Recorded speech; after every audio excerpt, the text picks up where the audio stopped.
still don't have a good off top. I asked ChatGPT. Gosh. What's for the Domonique Foxworth Show? Good off top usually has a few qualities: a timely sports topic, a little contrarian or philosophical, open room for Domonique to riff. Ideally ties to culture, business, and psychology. Here are 5 strong off tops right now that would spark good conversation. 1. Are we entering the giant athletes era of sports? Why does it feel like every sport suddenly has a physically absurd players? Victor Wembanyama, Shohei Ohtani, Zion Williamson. Is it about training, nutrition, specialization of youth sports? Domonique loves macro sports trends. Play the music. This is the Domonique Foxworth Show. Welcome to the Domonique Foxworth Show. I'm Domonique Foxworth. That's Charlie Kravitz / ChatGPT. I don't trust that thing at all. Do you want to hear some of the other off-type tops? Are they even worse? Well, we're gonna get it. We're gonna start with the Maxx Crosby trade. Then we're gonna do some free agency talk. What else we're gonna do in this show before you embarrass me with what the internet believes I am? That's about it. Like the Crosby stuff is amazing, and we'll be back this week to break down all the free agency stuff. But we're gonna lead with that. ChatGPT also said, what's the most athletic position in sports? If aliens, this one's not you at all. This one's more me. If aliens came down and asked for the most athletic position in sports, who do we send them? This is funny because you said that right before the show. That it would be LeBron. You said it would be Cleveland LeBron. I think Cleveland LeBron might be. Out of all time, if we had one guy, and then you said Shohei, which is fair, but we don't see Shohei do the type of things that we saw Cleveland LeBron do. And he's 6'8". By the way, so ChatGPT, this is a great transition because speaking of rings not mattering and hypothetical champs, it's time to talk about the Baltimore Ravens. We're starting our glaze early this year because we're about to glaze the Baltimore Ravens, who traded 2 first-round picks for Maxx Crosby, which is a massive transaction, and I think is really interesting to talk about the Ravens and the Raiders with this, but the Ravens we should start with because they're your former team. In your eyes, they've won the Super Bowl every year since 2018, and now they ostensibly have a pass rush. So where do you want to start with this trade? I think the best place to start for this trade is just with the impact on the field. Mm-hmm. Maxx Crosby is getting up there in years, but he's still incredibly effective, I believe. The Ravens have had trouble with their pass rush for a number of years. They tried to get Green in the draft last year. They've been trying to address it. They used Van Noy as a pass rusher. They had a season where they were super aggressive with the blitzing because they did not have the pass rush help that they needed, where Kyle Hamilton was like their biggest pressure creator. And I think that adding someone who allows them to not have to distort their defense in order to create pressure and will get pressure for them, I think is huge. It opens up not just the abilities of the players that they have, but I think their new defensive coordinator, which I guess in part will be Jesse Mender, the head coach. And it'll be his philosophy. Yeah, it'll be his philosophy. And Anthony Weaver, who was at Miami last year, is the actual defensive coordinator. When you go into a game without the ability to create any sort of pass rush, it really limits what you're able to do. It makes life a lot harder on the DBs. It forces you to blitz in important situations when you don't have to. So I think that what he's going to do this defense is incredibly impactful. So I'll steal your word, but without taking into the compensation, but in a vacuum, adding Maxx Crosby, assuming he is healthy, even though his production dropped some, adding him is a win-win for this defense. Yeah, I mean, he's one of those guys where I feel like also football guys talk about Maxx Crosby and the way he's able to play, how bendy he is, how weird he is to block because of how crazy long he is. I know Brian Baldinger calls him the Condor because of his wingspan. What I'm fascinated by is actually comparing it to another trade, which is the Micah Parsons one, which is not one-to-one. Maybe I'm wrong that I viewed Micah Parsons as an asset in a slightly different tier than Crosby when he was traded. Part of that's age, part of that's the fact that Parsons walked in the door as one of the best pass rushers of his generation. His production was incredibly complete from his first to his last snap in Dallas. Similar to first round pick trade. When you looked at what Parsons did for the defense, when he was that A1 Batman pass rusher, how much easier it made everyone else's job. Yeah. Do you think that came into consideration, seeing the fact that when you have someone who can win, it felt like Parsons could win almost every rep for them. It made the rest of their defensive linemen better in Green Bay to the point that they're all right, well, we're not going to have Quay Walker. We're not going to have Rashawn Gary. We can replace those guys. It probably made their secondary better, made all their off-ball guys better. When you see Crosby, is that someone, do you think he has the capacity with him coming there, Matabike coming back to make Kyle Hamilton's life considerably easier because they're basically the entire defense goes as he's gone. Yeah. Roquan Smith, get more out of Wiggins, more like a last gasp out of Humphrey, who's not, they don't have to cover as long. All these things just become simpler. Yeah. I think comparing it to the Micah Parsons trade is the obvious one because of the compensation, because of the position, and because of the potential impact. Obviously, he's not Micah Parsons either. I don't think the impact will be as large, but I think that's the concept. And I don't think it has to be as large to help this team. They've been trying, I think I made this point, but they've been trying to figure this position out. They've been trying to draft it. They've been trying to sign guys to figure this position out. It's probably the most sought after position. It's the most important position on defense. Yeah, on defense. We talk about the big nickel stuff. Tice did this on our show a year ago, and he's like, how do you look at the value chart of the NFL? Right. Start with the quarterback. What makes life most difficult on the quarterback? Dominant pass rusher. That's the guy who gets the second biggest contract. How do you stop that guy? Left tackle, and onward and onward. And so it all stems from that. And it seems like it's become hyper valued in recent years with how quarterback dominant the league has become. Yeah, and if you have a guy, I think a lot of this is a little bit obvious once you hear it, but you need to be reminded of it. When you have a guy that can't be blocked one-on-one, what it does for you defensively is it limits the play calls that you'll see from the offense, and it also forces the offense to adjust in order to block that guy. So when you're running a blitz, per se, you know that the line is probably going to be sliding towards your best pass rusher. You know to run the blitz the other way to get somebody on the back. It just makes everything clearer. It reduces the flexibility for the offense and it improves your defense. We saw last year that there was so much quick game for the Packers. Their cornerbacks were sitting on routes. And they looked so physical because of it. The cornerbacks Dixon looked so physical. They looked so good because they were like, look, I know that the opposing quarterback and opposing coach does not feel confident that they can block Micah Parsons for more than 2 seconds. So they're going to throw something short or a go. They're not going to run intermediate complex schemes. So if the Ravens are able to add that or are able to take those opportunities away from defenses just in their concepts alone, just as they come into the game, I think that makes the defense a ton better. Of course, we have to get into the fact that it was for 2 first-round picks, and it's reasonable to argue that that's an overpay, which I think in isolation, maybe you could say that, but it's not in isolation. I see this as a team that recognizes that it's their time to win now. They're going all in. It's a bit of dragging some of your Super Bowl probability from the future to the present, which I think is smart given that they have Lamar Jackson that we think is still in his prime right now. This is the window that they have to win a championship. So the value that... Are we sure he's in his prime? Yeah. I mean, I think last year, argue, last year was a different year for Lamar Jackson relative to the other two or the previous several years. But he also had injuries last year, and the highs were still there. And I guess that's what happens sometimes is you can't hold it more consistently. But I think the worry is that you'll lose Lamar Jackson when you lose the athleticism. The athleticism is still there. Yeah, I mean, last year he did not want to run nearly as much, which was a huge part of it. And he had a down year. He's under contract for 2 more years. Do you want to know what ChatGPT would you're going to say about this trade? Sure. 2 first-round picks sounds like a lot, but it's actually the price of certainty. ChatGPT is much more concise than I am. I don't believe it is certainty. I think that's where it's wrong. I think my job is safe for now because it's not certainty. It's increasing your likelihood, which I think is the right move to make. Am I going to be doing the show against ChatGPT? No, it's the last one. I just was wondering because we're looking for off tops. And sorry. No. I don't hate it. I'm not arguing against it. I just think that I was wondering. I need a heads up. I make my points a little tighter because I keep looking over and your computer like, what is he doing? That's it. I'm done with it. I think that's the argument, and you might call me out for fighting ghosts, but my guess is, given the history of the Ravens, they've never made a trade like this in the past. It's never traded a first-round pick, period. It's certainly not 2. It's not something that they do normally, and they are a model of the top of the league kind of well-run organizations. The Ravens are it. And if they had never done it before, it suggests that maybe it's not something they should start doing now.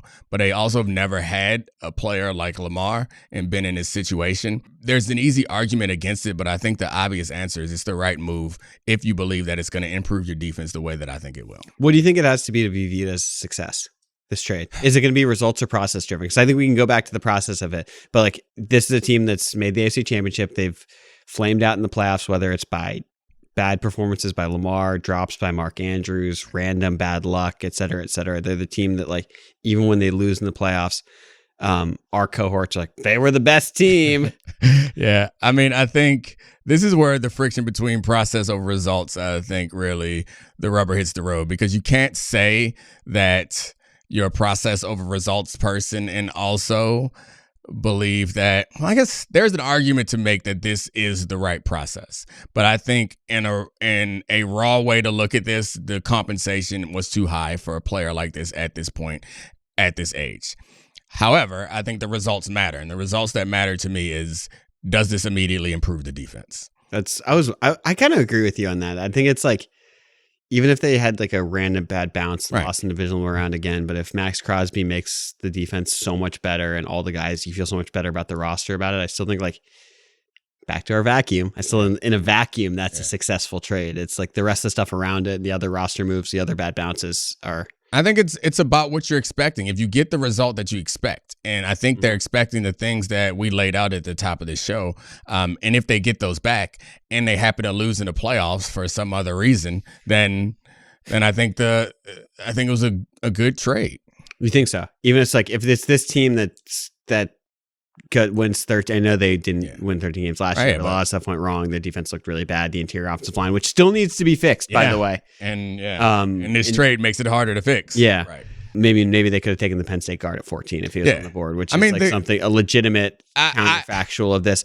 Draft, I think that's Rashawn Gary, draft that guy at 14, see what you can do around, or see if you can get even Hendrickson on a sort of team-friendly one-year deal. Who knows? That's the counterfactual that makes me second-guess my belief that this was the right move to make. Is imagine, and I don't think Rashawn Gary is that type of player that's going to change your defense, but the assumption is you're hoping that Maxx Crosby takes your defense to a top-of-the-league defense. Mm-hmm. I think Rashawn Gary, the hope is that he sustains your defense and gives you some support that you expect to be like high end, middle of the pack type of defense.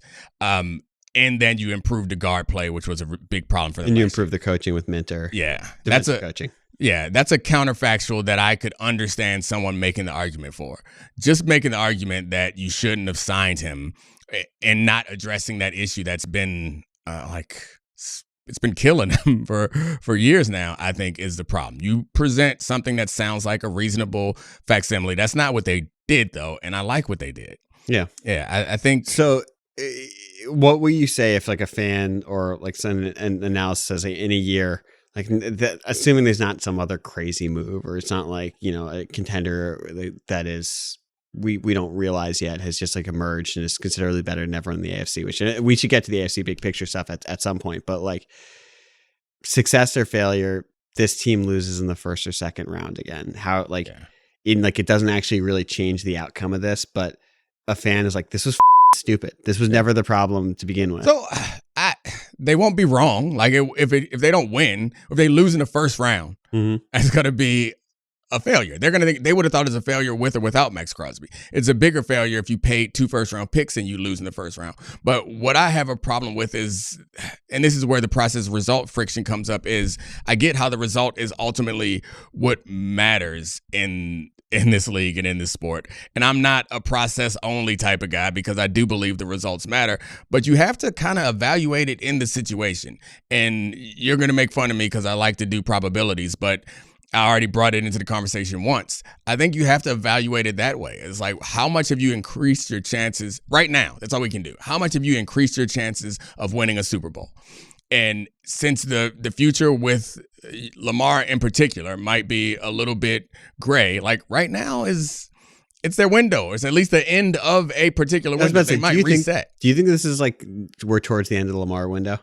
I think we're towards the end of this particular core window. I think other people believe more than me that maybe there's a different. I see Lamar aging just fine as a quarterback. Yeah. Obviously, he's not going to be this MVP level forever. I mean, the last 2 years before this year, he played as well as anyone's ever played. I don't see a cliff season. I don't see him falling off a cliff. And the amount of running that he's done, the athleticism is always going to be part of his game, even if it's not long runs down the field, which he doesn't do those nearly as much unless they really need him. When that fades, his game is going to change. We even saw it with last year. Yeah. with Lamar. But I just mean other quarterbacks. Like Aaron Rodgers' athleticism seems to be gone, and it's really made it more difficult. His arm talent seems to still be there, but I think his willingness to take a hit and his ability to escape the pocket and create like second plays within one play is gone, and that's killed a lot of what Aaron Rodgers' productivity is. So that'll happen to Lamar. So that's interesting then. So you'd be cool with the reset of him in his early 30s rather than trying to like continue. No, because only reason I say that is because if you feel really good about him aging well, you're giving up 2 firsts for a 2-year window with a pass rusher that is sort of going in all in now. So to me, I just wondered if that was something about how the Ravens viewed their window and how the Ravens viewed their roster. You have to start that with Lamar. It's crazy not to. I think you have to combine. So I think there's 2 things that you need to add to this conversation that make it a little bit different. Is it's not just about his physical deterioration, which is going to happen to every player. Mm-hmm. I think you have to look at how last season went, and how the end of last season went, where it felt like, and maybe getting a new coach and all that was all that needed to happen. We didn't even know if he was gonna be on the team. Right. There was a time when that was out there, like that was a real thing. And so like I think that is what that's more why I'm like, yeah, we got to go in now. Interesting. That's really know. interesting. Like that to me seems more like a realistic personal possibility than him being a bad quarterback. That didn't cross my mind. I just thought that like it was like last year he was worse. Yeah. Considerably worse. His social media behavior as of late suggests that he's really happy with the things that are happening with the Ravens right now. So like I think that he's probably in a better place. And he never really said that he wasn't in a good place. It was all the reporting around that was like they weren't happy with him. They were talking about him not showing up to stuff and not being completely bought in a way. And that would be the Baltimore Sun article then people refuted it being like this guy has done hatchet jobs in the past. And then it seemed like all of his teammates took his side once Harbaugh got fired and were like, this is, start of a new thing. Yep. Right. So that may not be a problem going forward, but that is what was in the back of my mind is like, they don't know how many more years they have left. And they know that whatever the decisions that they've made, it feels like are consistent with things that he wants. And right now you go in.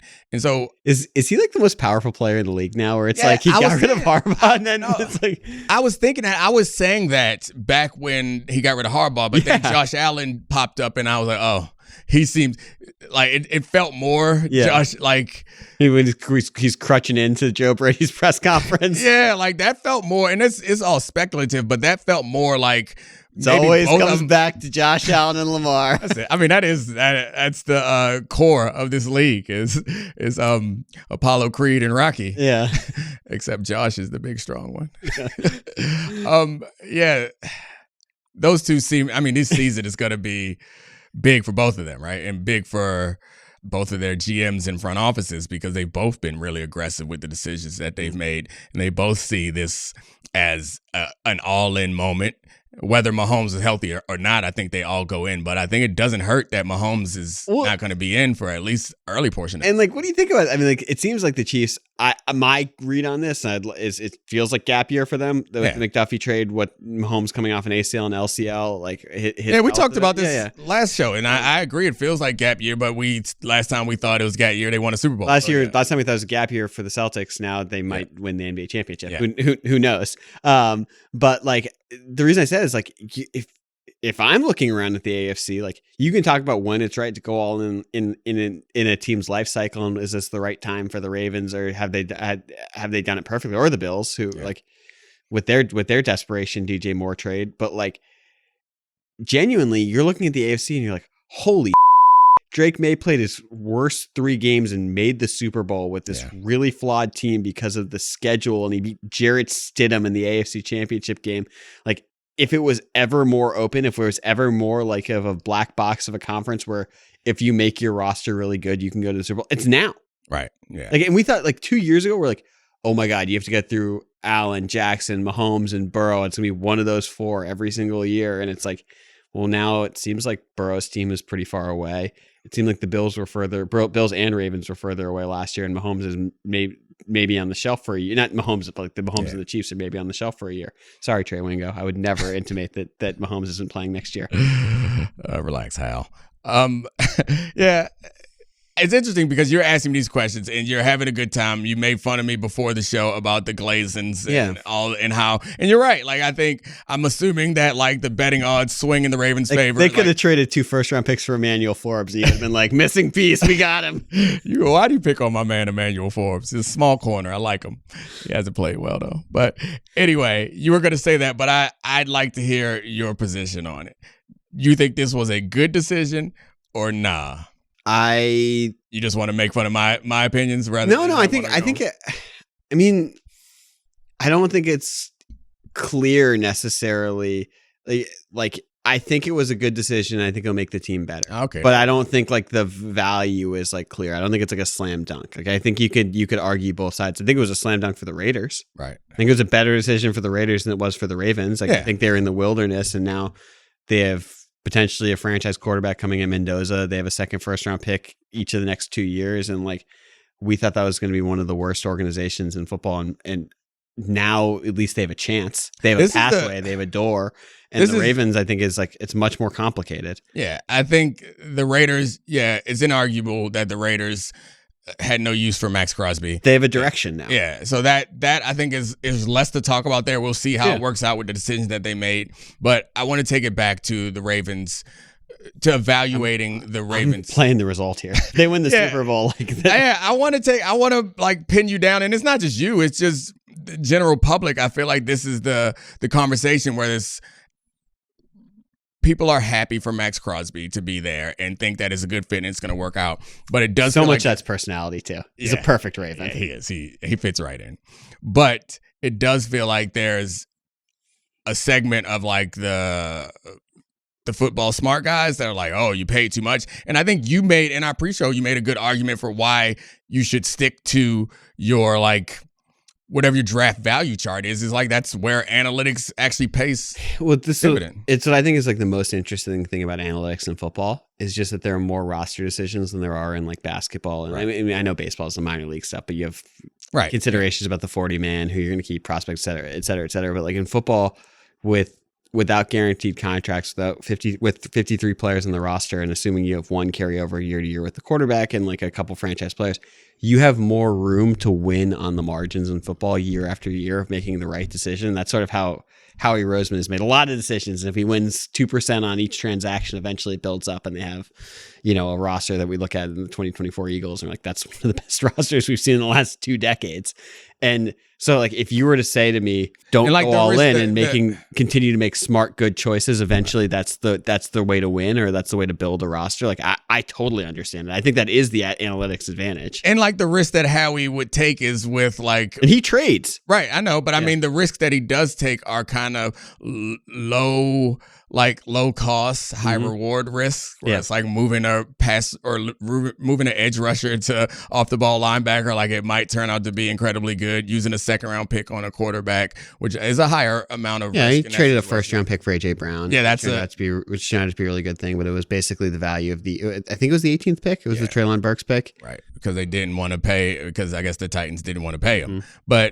And I think that's the point for me, at least, is at some point, if you're going, you could just have a robot making these decisions. I think that there are, like, over the course of your tenure as a general manager or running a team, I think you're right. Like, make the smart value decisions every time you can. But you're not going to like financially win every trade. There's some times where you have to overpay. I think about it like buying concert tickets. It's like, this aftermarket is going to cost me more than the face value of this concert, but I really like this artist more than whoever is selling the tickets. It's worth doing. And I think that I feel the same way about some of these trades, which is why it kind of rubs me the wrong way when we use the same analysis, like the same draft value analysis chart to evaluate a trade and say, you lost this trade because you actually, based on this chart, you paid more than you should have. Yeah.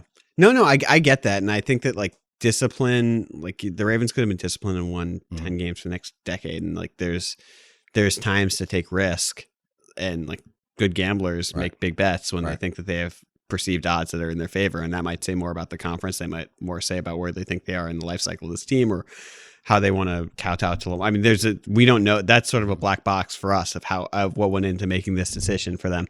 And it's not an overpay if they end up winning. But I think, I don't know. This one's it's complicated. It's definitely it's complicated. He's a huge impact player, and I actually think that their defense is going to be way, way better with him, which is how I would have evaluated it. But then it's also we should look at some of the other multiple pick big trades, like the Sauce Gardner trade last year. We were like, whoa, bad trade. But I think immediately that one is easier because, again, the reason why I say that trade was bad was not because of how much it cost, although that was part of it, was because I didn't think that team was as close as that team thought they were. Yeah. I don't hate that trade if they are on the verge and they feel like they need Sauce Gardner to give them that defensive flexibility to get over the top. I didn't think they were that close, so I didn't think it was a great trade. I love paying big money or big compensation for cornerbacks, and also Sauce Gardner is very good. Yeah.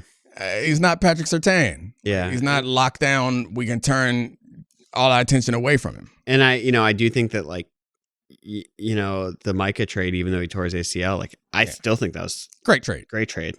In process and results, even though they didn't win the Super Bowl, we saw it. It was totally transformative to the defense. But also, I don't think anyone thought that two first round picks were too much for possibly the best pure pass rusher in the league in his early or in his mid-20s. 26, yeah. No one thinks that was too much. But you've really managed to dodge all of the questions. I don't know. I don't know. No. That's why I'm going to hit you with this question. I'll answer it.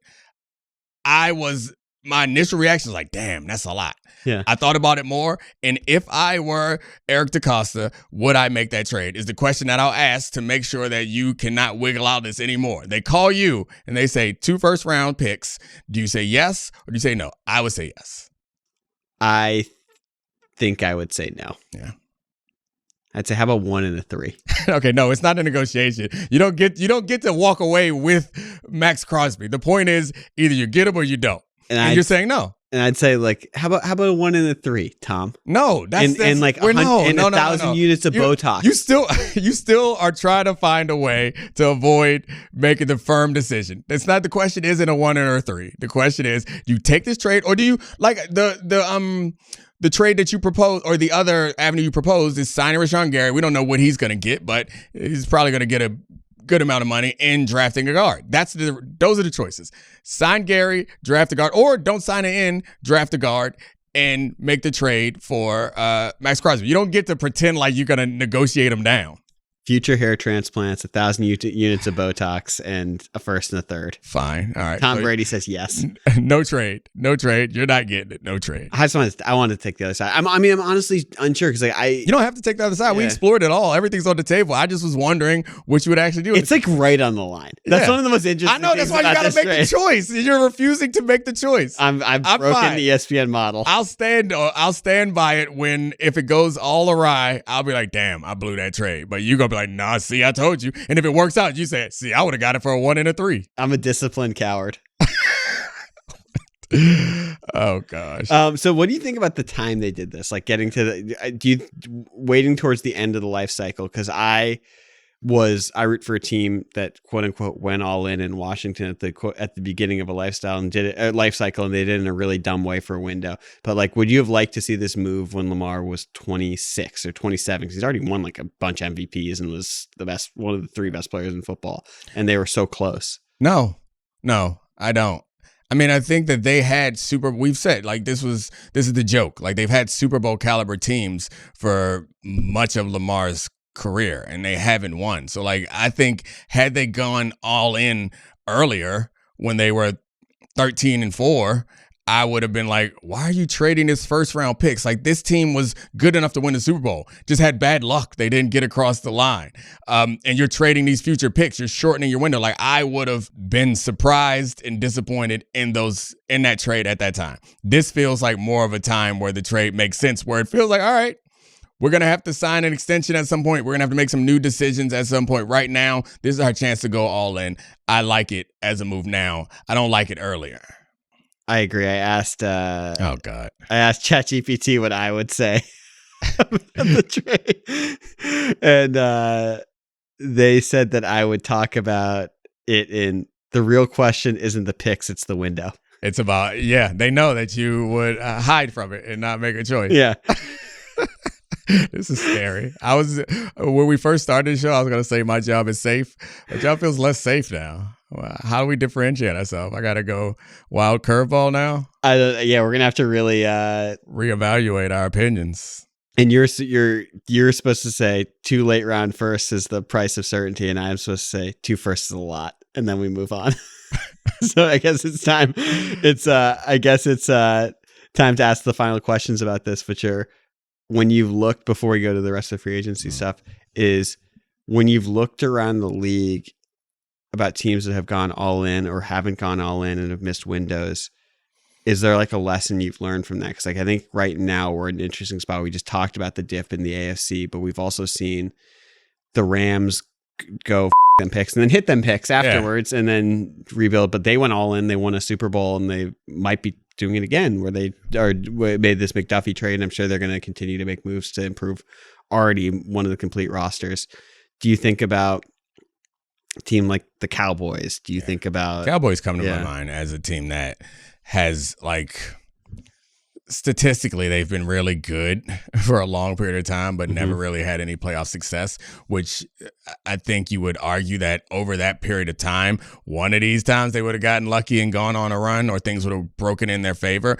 And you would say, like, hey, don't have to go all in. But the windows are so small, the opportunities are so short. Looking back on it, I think that's the way that sometimes, I think I've said this to you before, is sometimes the way that I try to make decisions is like, what bad result would I be comfortable with? Like, and I think I would be a lot more comfortable having gone all in and things not working out than thinking that, like, I got to stay the course, which may be the wrong instinct, but believing, like, trust the process, stay the course. Like, I understand and agree with that, but I think the difference is that ability at some point, or that confidence or security at some point, to be like, you know what?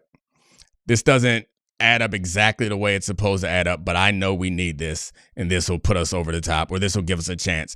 I'd be much happier having made the move and it cost me than not make the move and it cost me. Assuming you don't win a Super Bowl on either route. I'd rather not win a Super Bowl having tried some. Yeah, I mean, we saw that, like, how close the 49ers were. They traded for McCaffrey. They traded up to get Trey Lance. It didn't work out, but, like, I like that as a strategy, because I think one of the things that we talk about is organizational stability, and why the Ravens are so good is because they don't do like this often. But I think the problem is you get into a place where you're like, no, I have to be computer man. I can never do that. That's not what computer guys, boop, boop, boop, boop. That's not what I think, like, good leadership is. I think good leadership is being whatever the Ravens do. It's well played. I lose this round. This one's for you. I hope they win the Super Bowl. And I'm going to remember this, because you don't get to, Maxx Crosby gets 15 sacks and it's the best defense in football. You don't get to come back around and give him any credit then. You're not allowed. Because you're having too much fun smiling. I didn't say it was a bad trade. I know, but that was funny. It hurt my feelings because it was good. Well, it's not whatever the Ravens do. It's whatever Ozzy does. Yeah. Simple. It's whatever Ozzy does. And Eric DeCosta gave Ozzy a call and was like, hey, think about this. Ozzy was walking on the treadmill. Was like, call it in. Yeah, that was Ozzy. I'm going to start doing that. Walking uphill? Yeah, that's how Ozzy every morning would be with all his papers on the treadmill, limping uphill because he had some knee surgeries, and that's the key. That's the secret key to being. Isn't that like the thing? Like, it's like that's way better for you than the elliptical or running on the treadmill, doing like 30 minutes uphill. It's so boring. Not if you bring your work with you. Mina watches all of her reality TV on the treadmill. Yeah, and I'm like, I've tried to do like the walk uphill and like watch Love Is Blind. Only dogs like Ozzy and Mina can do it. Yeah, I just I don't have that dog in me. Like, I'm not a super achiever. You are not like them. It's like, I just think we just found out that Mina Kimes is the Ozzie Newsome of football. Whoa. Let's not get ahead of ourselves. She's good. She's no Ozzy. But all right. Can I tell you the team that I wish had gone all in? And like, I know they're so close, but it feels like they're at the end. It's for me, it's the Lions. And I know they made like a million right decisions, but just, I was thinking about that with the Montgomery trade and like how close they were to winning a Super Bowl, and like the stuff that Dan Campbell said about it. And maybe the offensive line will be as improved next year, and Tesla will break out and none of this will matter. It'll seem stupid, but like that offense was so fun to watch and aesthetic for like the last like 3 or 4 years. And they finished 4th in an incredible AFC North this year. And it just feels like that window, if they could have found a pass rusher, if Aiden Hutchinson didn't get hurt and they had a pass rusher next to him, could have been like a Super Bowl team. And they never were able to make that big final swing to get there. Yeah. I mean, the decisions that Brad Holmes made up until this point were good. And I think one of the keys to a really good front office and coaching staff is like the flexibility.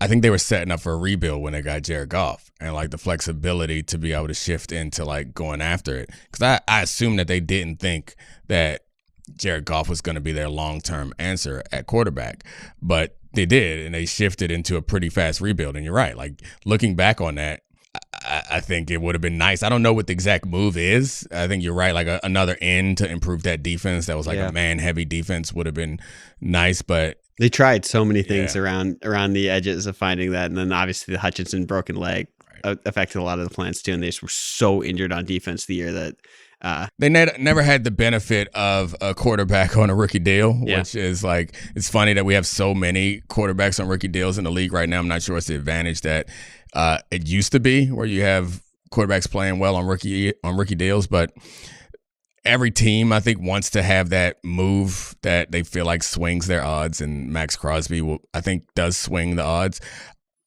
I'm looking forward to seeing who has those opportunities going forward. They're the favorite now in the AFC. They are? Yeah. I'm not surprised. I mean, everybody loves the Ravens except for you. I get appropriately excited about the Ravens. That's it. You're not appropriately excited about this trade. You're acting like there's 2 ways to think about it.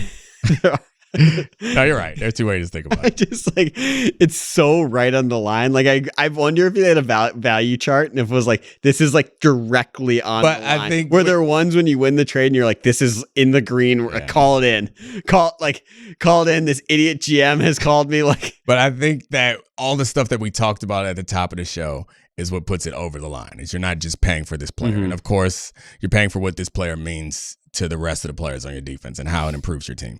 But whatever. You know what?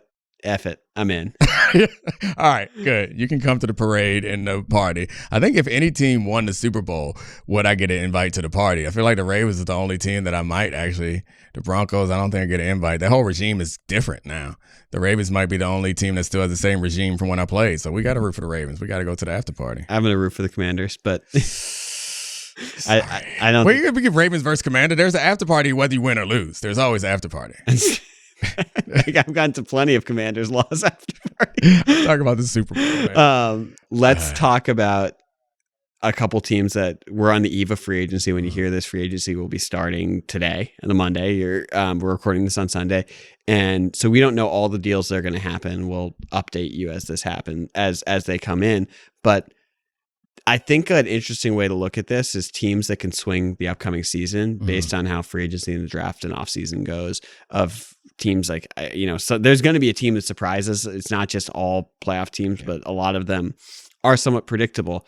And so I have 3 teams, you have 3 teams, and who are teams that you think could leave the offseason and really swing the outcome of the NFL season?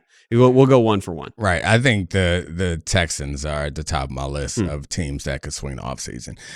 In part because their defense, they're not really losing anybody. I think they might re-sign a tackle, but that's the only, like, an interior defensive lineman is the only thing they need to address on their defense that was perfect last year. That defense is going to keep them in a bunch of games. The best unit on either side of the ball in the NFL, and I know the Seahawks had a historically great defense in the Super Bowl. I agree wholeheartedly with you, and I think that defense is going to be back. Of course, this is injury sliders off. We can't predict how that's going to turn out, but they have a good receiving core. They added Montgomery to the backfield, which I think helps, but there's one big issue. Well, I guess 2 issues depending on how you view it, but it's the offensive line. In particular, the interior of that offensive line needs to be addressed, which also is tied to the quarterback and CJ. I was wondering if you're going to mention that. Yeah. The last time we saw him play football, like, it was something that my perception of him as a quarterback has changed because of that day. Seeing him play that game against that Patriots team where Drake May kept fumbling, The Patriots couldn't do anything against that Texans defense. The only way the Patriots were going to score was if CJ Stroud was going to turn the ball over. And like, he looked McCarthyian. Let me remind you. He looked McCarthyian. I'll help your argument. The Steelers game, he was bad in that too. Because I remember distinctly picking the Texans to beat the Patriots in part because it's like CJ Stroud can't play that bad in 2 games in a row. Like, then he went out and played worse. So it's fair. However, I think that we have enough good CJ Stroud tape to be like, he's not bad. I think there's not a little party that thinks he might suck because of that game. No, that he couldn't have regressed, and that there was he's enough come back. He's really come down to earth. Yeah, I mean, I think that there's an easy story to believe that he regressed, and a lot of times the regression for quarterbacks in particular is tied to like insecurity in the pocket around offensive line, and he's yet to have a good offensive line. So yes, he could have regressed. It could be a result of the offensive line. I guess none of it matters. All that's true, but I do believe that he still has this talent. You can look back at his tape last year and see a bunch of really impressive plays and throws. Yeah. The problem is he was in situations where he had really ugly ones too. So I think we probably anchored ourselves to the first season, which honestly, going back, which I said last year, wasn't as good as we remembered it because it was like a really surprising good season. Him and Anderson were surprisingly really good early on. Anderson, of course, I think is on a Hall of Fame trajectory. Yeah. But I think CJ Stroud is like a high middle quarterback. Does Anderson go 1 if you redraft that draft? Hell yeah. No, maybe not. Who else is in that draft? It was Bryson. It was Bryson. I'm sure Stroud. There were no good quarterbacks that went like late in that draft. I mean, I think the way Anderson impacts the game is incredible. So yeah, I think you take Anderson over Bryson Stroud right now, which you probably wouldn't have last year. You just took Stroud because he's a quarter. Well, it was a great draft because then it went Anthony Richardson, jury's still out. Devin Witherspoon's in that draft. Bijan, Jalen Carter, Jahmyr Gibbs, Christian Gonzalez, Jack Campbell, JSN. How'd you suck me into a redraft? We're not doing a redraft. We're not. Yeah. We'll eventually. No, we won't. We'll never do a redraft. I mean, they are a fascinating team because of that defense, and like if it gets figured out, if Stroud can play well, if that offensive line can change things, then like maybe some of that scar tissue goes away. That game was just crazy because obviously the weather was. Oh no, I was thinking the Broncos game where the weather was so bad. But like, no, the weather was bad in that game too. It was wet in that game also. But it honestly felt like if they threw the ball 0 times, they would have had a better offense. Like 0. Yeah, the defense was putting them in shape or putting them in good. Like if they had just run 4 consecutive tush pushes or 3 and punted and see if they get some first downs. My first one's the Vikings. Yeah, Brian Flores is back. They have excellent coaching on both sides of the ball with KOC. They obviously have Justin Jefferson. They're able to manufacture offense. They have one big question. It's the same as the Texans, which is the quarterback.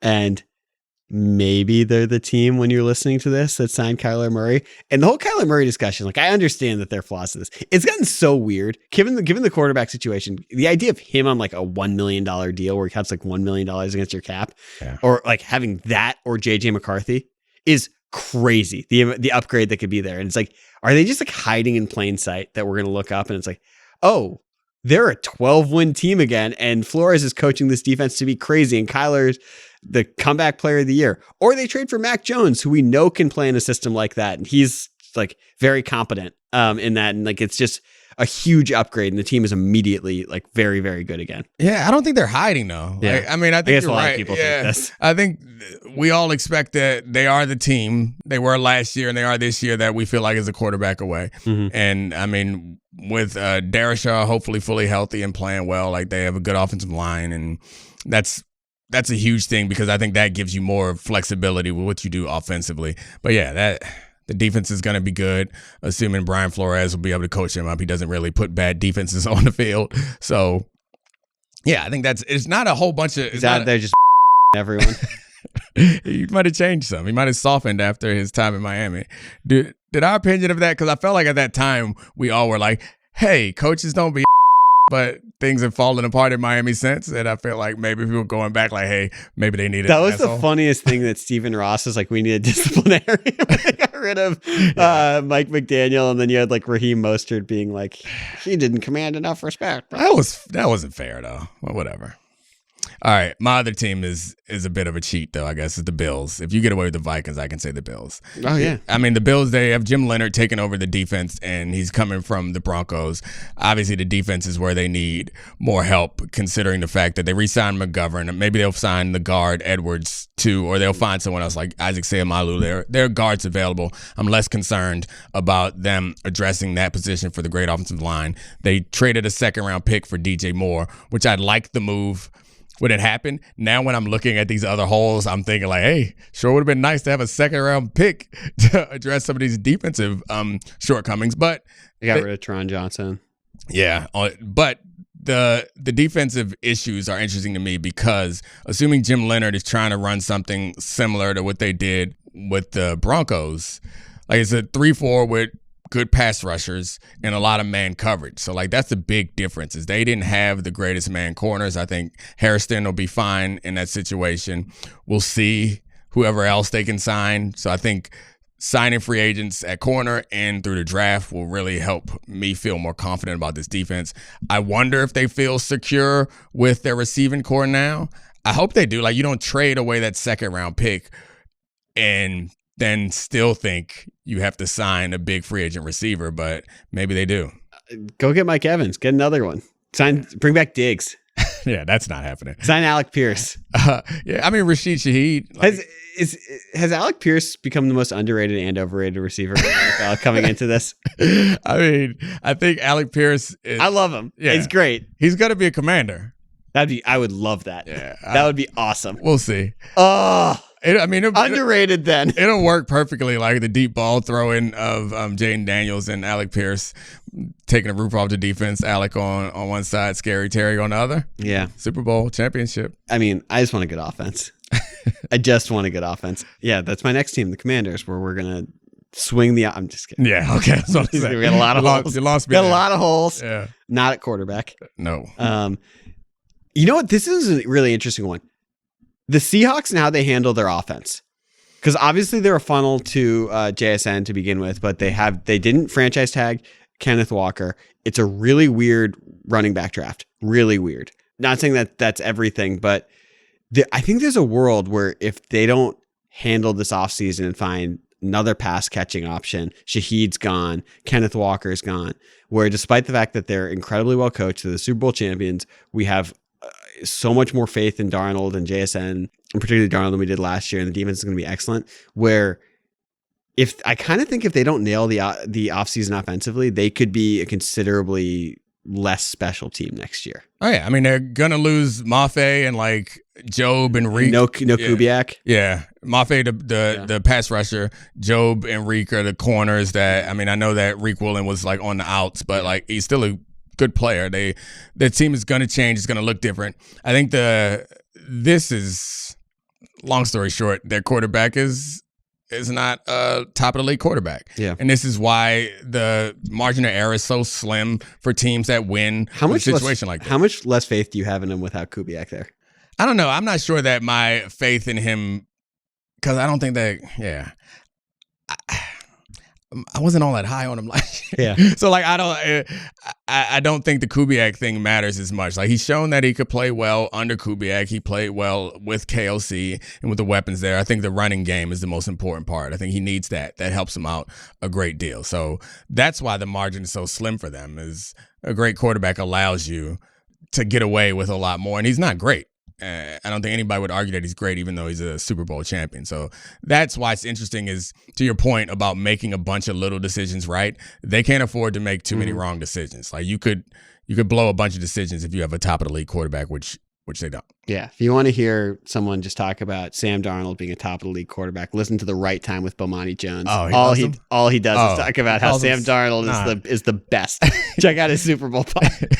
Oh, that's not true.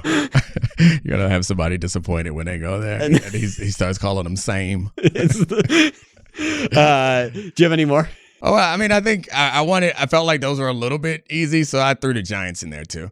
I think the Giants one's fascinating. Yeah, I think that you assume that they've had upgraded the coaching staff, assume that all their young... Huge upgrade with Harbaugh, yeah. Right, but I mean... All he does is win and run a program in a professional manner.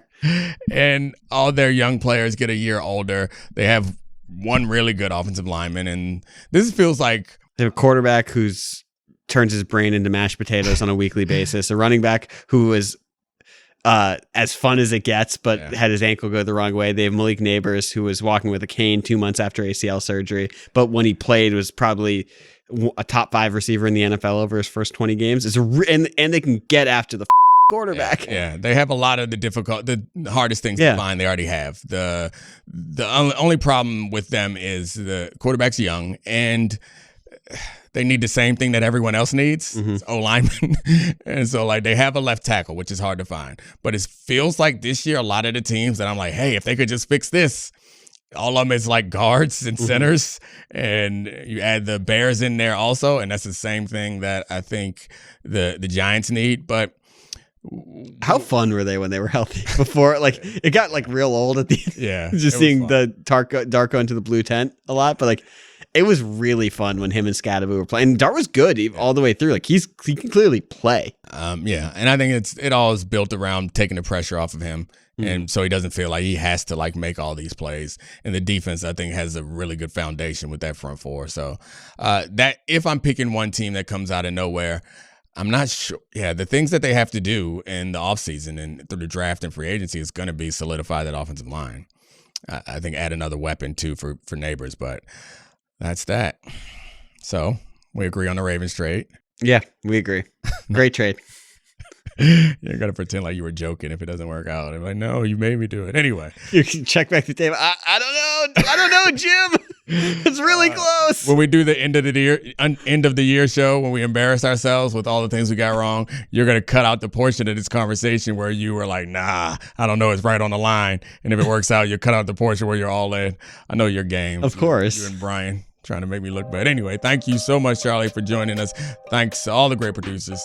Thank everybody for watching and listening. That too. I love you, Paul. We out. This is the Domonique Foxworth Show.